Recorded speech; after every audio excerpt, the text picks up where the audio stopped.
Hello मेरे प्यारे साथियों, आप सबको बहुत बहुत सुप्रभात। मैं हूँ सूरज। जैसा कि आप सबको पता होगा, हम हर रविवार को आपको इस चैनल पर मोटिवेशन का वीडियो देते थे। वो ऐसी हम कुछ आध्यात्मिक की बातें बताते थे जो आप सब बहुत पसंद भी करते थे। उसी कड़ी में हम आज एक नई पुस्तक शुरू करेंगे, प्रज्ञा लघु पुस्तक माला, जो कि पंडित श्री राम शर्मा आचार्य द्वारा लिखी गई है, जिसका नाम है शिक्षक अपना दायित्व समझें। इस पुस्तक को हम विस्तार से पढ़ेंगे और मैं आपको बताना चाहूँगा, अब हम इस चैनल पर कंटिन्यू रहेंगे। आपको हर रोज़ इसी तरह की वीडियो मिलने वाली है। और एक बात मैं और बताऊं, क्योंकि कुछ दिनों से हम कंटिन्यू नहीं हो पा रहे थे कुछ कारणों की वजह से, लेकिन अब हम आपसे वादा करते हैं कि आपको हर रोज़ ऐसी ही पुस्तक पढ़ने को मिलेगी।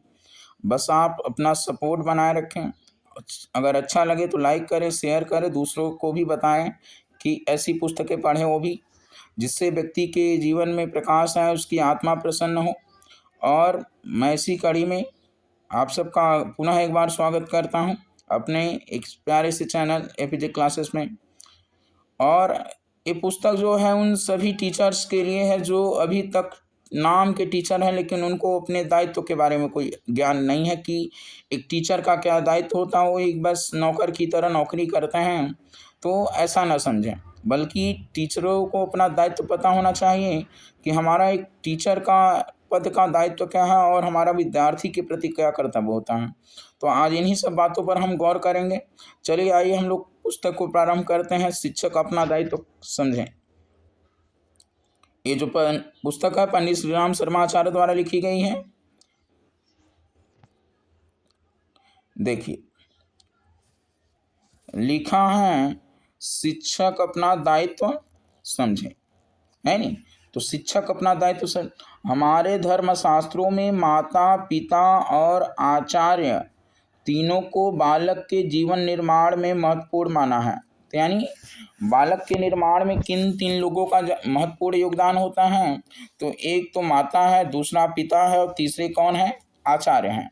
इन तीनों का बालक के जीवन निर्माण में बहुत ही महत्व होता है। माँ बाप उसका पालन पोषण संवर्धन करते हैं, तो आचार उसके बौद्धिक आत्मिक चारित्रिक गुणों का विकास करता है। आगे उसे जीवन और संसार की शिक्षा देता है, उसकी चेतना को जागरूक बनाता है। इसलिए हमारे यहाँ आचार्य गुरु को महत्वपूर्ण स्थान दिया गया है। तो गुरु को महत्वपूर्ण स्थान दिया गया है, उसे पूजनीय माना गया है। आचार्य के शिक्षण, उसके जीवन व्यवहार, यानी एक जो टीचर या गुरु का जो शिक्षण होता है और उसके जीवन का व्यवहार चरित्र से ही बालक जीवन जीने का ढंग क्या करता है? सीखता है। आगे हम पढ़ते हैं, आचार्य की महती प्रतिष्ठा हमारे यहाँ इसलिए हुई है, आज हमारे यहाँ शिक्षक हैं, अध्यापक हैं, वे छात्रों को निर्धारित पाठ्यक्रम के अनुसार शिक्षा देते हैं। तो आजकल जैसा होता है कि सभी टीचर्स जो पाठ्यक्रम निर्धारित किए गए हैं उसी के अनुसार बालकों को क्या देते हैं? शिक्षा देते हैं। और हमारे यहाँ वैदिक प्रणाली में ऐसा नहीं होता था, कोई सिलेबस नहीं होता था, बल्कि उनको वेद पुराण अध्यात्म की बातें पढ़ाई जाती थी। और खैराज तो ऐसा नहीं है। आज हमारे यहाँ शिक्षक हैं तो हम लोग पढ़ चुके हैं। आगे हम देखते हैं, किंतु सबसे महत्वपूर्ण बात, जीवन निर्माण का व्यवहारिक शिक्षण आज नहीं हो पाता है। जो हमारे जीवन निर्माण का व्यवहारिक शिक्षण आज तो नहीं हो पा रहा है। आज गुरु शिष्य, शिक्षक और छात्र का संबंध पहले जैसा भी नहीं रहा। ये आज हम सबको पता है। पहले जैसा गुरु शिष्य का संबंध इतना प्रिय था, आज उतना नहीं है। केवल कुछ अक्षरी ज्ञान दे देने और एक निश्चित समय तक कक्षा में उपस्थित रहकर कुछ पढ़ा देने के बाद शिक्षक का कार्य समाप्त हो जाता है, तथा पाठ पढ़ने के बाद विद्यार्थी का भी कार्य क्या हो जाएगा? समाप्त हो जाएगा। आजकल ऐसा इसी ढर्रे पर चल रहे हैं विद्यालय। और इसी ढर्रे पर टीचर भी चल रहे हैं, विद्यार्थी भी चल रहे हैं। खैर इस ढर्रे से काम चलेगा नहीं, तो हमें और इसके साथ साथ इस ढर्रे को अपनाए रहना है और भी चीज़ों को हमें सीखने की ज़रूरत है। और अध्यापक और विद्यार्थी के बीच जो स्नेह भाव, आत्मीयता, सौहार्द, समीपता की आवश्यकता है वह आज नहीं है। और यही कारण है कि आज का विद्यार्थी डिग्री, डिप्लोमा ले लेता है, लेकिन व्यवहारिक जीवन का शिक्षण, चरित्र ज्ञान, उत्कृष्ट व्यक्तित्व का उसमें क्या होता है? अभाव होता है, यानी अभाव पाया जाता है या अभाव रहता है। तो आजकल ऐसा हो भी रहा है। इन सब के बिना जीवन विद्या क्या है? अधूरी है। जो जीवन को प्रकाशित न करे, पुष्ट न बनाए, वह विद्या किस काम की? तो हम सब ऐसी विद्या प्राप्त करें जो हमारे जीवन को प्रकाशित करें, पुष्ट बनाए, तो ऐसी विद्या हमारे काम की हो। इसी सत्य पर प्रकाश डालते हुए एक बार कविंद्र रविंद्र ने कहा था, शिक्षा के संबंध में एक महान सत्य हमने सीखा था। हमने यह जाना था कि मनुष्य से ही मनुष्य सीखता है। जिस तरह जल से ही जलाशय भरता है और दीप से ही दीप जलता है, उसी प्रकार प्राण से प्राण सचेत होता है। चरित्र को देखकर ही चरित्र बनता है। यानी अगर गुरु या टीचरों का चरित्र अच्छा होगा तो विद्यार्थी का भी चरित्र अच्छा बनेगा। गुरु से संपर्क, सानिध्य, उनके जीवन प्रेरणा से लेकर ही मनुष्य मनुष्य बनता है।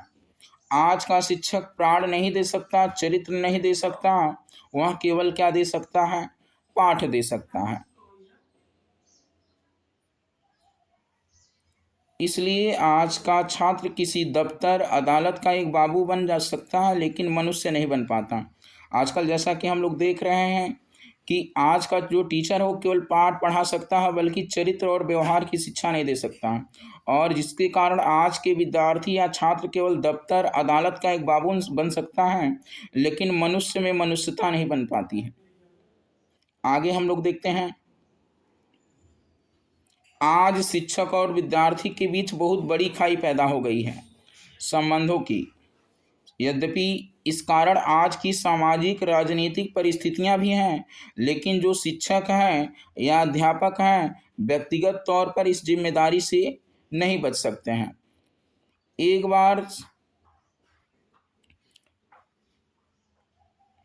बार शिक्षक दिवस पर बोलते हुए केंद्रीय मंत्री महोदय ने कहा था, आप तो विद्यार्थियों की परीक्षा साल में एक बार या दो बार लेते हैं, किंतु विद्यार्थी तो आपकी परीक्षा प्रतिदिन, प्रति घंटे, प्रति क्षण ही लेते हैं। ऐसा एक केंद्रीय मंत्री महोदय ने कहा था कि शिक्षकों के बारे में, कि विद्यार्थियों की परीक्षा शिक्षक तो साल में एक बार लेते हैं, लेकिन जो विद्यार्थी होता है वो शिक्षक की परीक्षा प्रतिदिन, प्रति घंटे, प्रति क्षण लेता रहता है। तो हम सबको पता भी है। तो कहने का मतलब यह है कि शिक्षक केवल पाठ न पढ़ाए, बल्कि वो अपने चरित्र और व्यवहार से भी विद्यार्थियों को सिखाने का प्रयास करें। तो जैसा कि हम बताए हैं, जो विद्यार्थी होता है वो प्रतिदिन, प्रति क्षण शिक्षक की परीक्षा लेते रहते हैं, और लेकिन जो शिक्षक होता है वो विद्यार्थियों की परीक्षा साल में एक बार ही या आजकल तो 3 बार होता है। वे आपको कक्षा में आते देखते हैं, पढ़ाते देखते हैं, सद्व्यवहार और दुर्व्यवहार करते देखते हैं, फिर कक्षा के बाहर दूसरों के साथ मिलते जुलते भी देखते हैं। वे जैसा आपको देखते हैं वैसा ही स्वयं भी सीखते हैं और करते हैं। और देखते हैं हम लोग, इसलिए जैसे आप होंगे वैसे ही आपके विद्यार्थी होंगे। भारत के ननिहाल भी होंगे।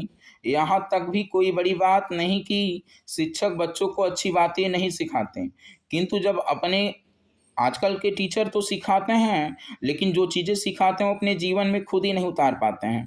तो जब हम खुद ही अपने जीवन में नहीं उतार पाएंगे तो हम कैसे दूसरों को सिखा पाएंगे? बल्कि हम जैसे भीतर से हो वैसे बाहर से भी हो तो बात बन जाए।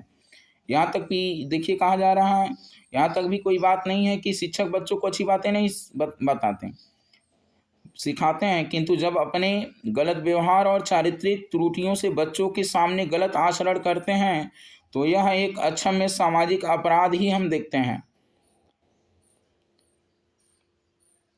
हम देखते हैं कि छोटे छोटे बच्चों के समक्ष कुछ अध्यापक बीड़ी पीते हैं, भद्दे हंसी मजाक करते हैं। अपने दोस्तों के लिए कई शिक्षक तो बच्चों के द्वारा बीड़ी पान सिगरेट मंगाते हैं, ऐसी टीचर हरकतें करते हैं।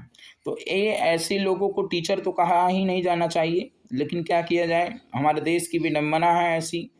तो बच्चों के द्वारा बीड़ी पान सिगरेट मंगाते हैं ऐसे कुछ अध्यापक। बड़े स्कूल कॉलेजों में विद्यार्थियों के साथ हंसी मजाक पूर्ण बराबरी का व्यवहार, कई अनर्गल अनर्गल का मतलब जो कार्य नहीं करना चाहिए वही काम करते हैं, विषयों पर वार्तालाप करना आदि बातें विद्यार्थियों के समक्ष गलत उदाहरण पेश करती हैं। यद्यपि आजकल के विद्यार्थी भी दूध के धुले नहीं हैं, ऐसा विद्यार्थियों के संदर्भ में भी नहीं कहा जा सकता है कि आज के विद्यार्थी पहले के जैसे धुले हुए हैं। तो तथापि शिक्षकों का उत्तरदायित्व अधिक है कि वो उन्हें सुधारें, बनाएं। बच्चा यदि गलत आचरण करता है तो वह अभिभावकों की त्रुटि का क्या है, परिणाम है। इसी तरह विद्यार्थी यदि अनुशासनहीन है और उदंड बनते हैं तो यह शिक्षकों की भूल का परिणाम ही माना जाता है या माना जाएगा। आगे हम लोग देखते हैं, यद्यपि आज का शिक्षक वर्ग उन वर्गों में से है जिसके उद्धार की सबसे अधिक आवश्यकता है, तो है नहीं, आज उद्धार की सबसे ज़्यादा आवश्यकता टीचरों की है। हमारे देश का शिक्षक बहुत ही सामान्य स्थिति में जीवन निर्वाह करता है। इसके अतिरिक्त जीवन की जटिलताएं बढ़ जाने, छात्रों की बढ़ी हुई संख्या के कारण आज के शिक्षक के लिए छात्रों से व्यक्तिगत संपर्क रखना क्या हो गया है, कठिन हो गया। क्योंकि आजकल एक तो जो टीचर्स हैं वो अपने व्यक्तिगत कारणों में उलझे हुए हैं, और एक तो दूसरी बात यह है कि आज विद्यार्थियों की इतनी ज़्यादा संख्या हो गई है कि हम व्यक्तिगत संपर्क रखना बहुत कठिन हो गया है एक टीचर के लिए। लेकिन एक स्वतंत्र राष्ट्र के नागरिक के नाते अपने समस्त अभियोगों व्यक्तिगत कठिनाइयों में हम अपने उत्तरदायित्व कर्तव्यों से विमुख नहीं हो सकते। परोपकार और लोक कल्याण की भावना रखकर ही शिक्षकों को बच्चों के जीवन के निर्माण की दिशा में अग्रसर होना पड़ेगा। यह सच है कि प्रारंभिक जीवन के लंबे शिक्षा काल में विद्यार्थी और शिक्षक का संपर्क बड़े ही महत्व का था या है, लेकिन आजकल वैसा तो नहीं है।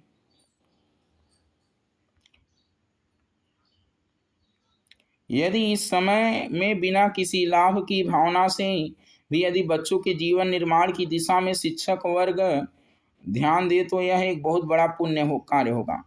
कोई संदेह नहीं कि इन्हीं बच्चों में से एक महापुरुष बन जाए, एक विद्वान बन जाए, एक तपस्वी बन जाए, एक लोक सेवी बन जाए, एक जननायक बन जाए और कुशल नेता निकल कर आएंगे अगर हम सब इनको बनाने का काम करें। जिस आगे है, जिस देश में सुयोग्य व्यक्तियों की बहुतायत होती है वह देश गिर नहीं सकता है, न उसे कोई हानि ही पहुंचा सकता है। हमारे देश समाज सभ्यता संस्कृति का भार बहुत कुछ शिक्षकों के कंधों पर ही क्या किया गया है, रखा। अपने इस उत्तरदायित्व को समझते हुए बच्चों के उत्कृष्ट व्यक्तित्व का निर्माण करने में हम सबको अपनी भूमिका निभानी चाहिए या अधिकाधिक प्रयास करना क्या है, आवश्यक है। आज के शिक्षकों की यह बहुत बड़ी क्या है, जिम्मेदारी है। ये तो हम लोगों ने पढ़ा शिक्षक का क्या दायित्व, किस तरह की वर्तमान परिस्थितियां हैं, है ही नहीं। और आगे हम पढ़ेंगे अगला टॉपिक, गरिमा व दायित्व समझे। तो टीचर अपनी गरिमा और दायित्व समझे। अन्य नौकरियों की अपेक्षा जो टीचर की नौकरी, इसका गरिमा और दायित्व अलग है। तो हम अपने गरिमा और दायित्व, क्योंकि मैं भी एक टीचर हूँ और बाकी लोग भी जो पढ़ा रहे हैं उन सब के लिए मेरा सुझाव है कि अपना गरिमा और दायित्व समझें और विद्यार्थियों के कल्याण के लिए भरसक प्रयास करें। आगे है गरिमा व दायित्व समझें। तो किसी भी समाज के अध्यापक का अपना विशिष्ट और महत्वपूर्ण स्थान होता है। पुरानी और नई पीढ़ी के मध्य वह न केवल एक सेतु का कार्य करता है, वरन आने वाली पीढ़ी को कल के समाज का नेतृत्व संभालने और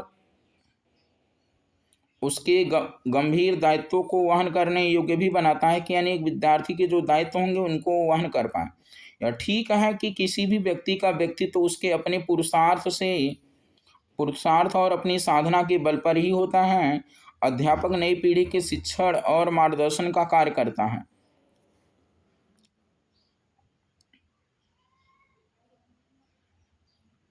इसलिए समाज में उसका महत्वपूर्ण स्थान है।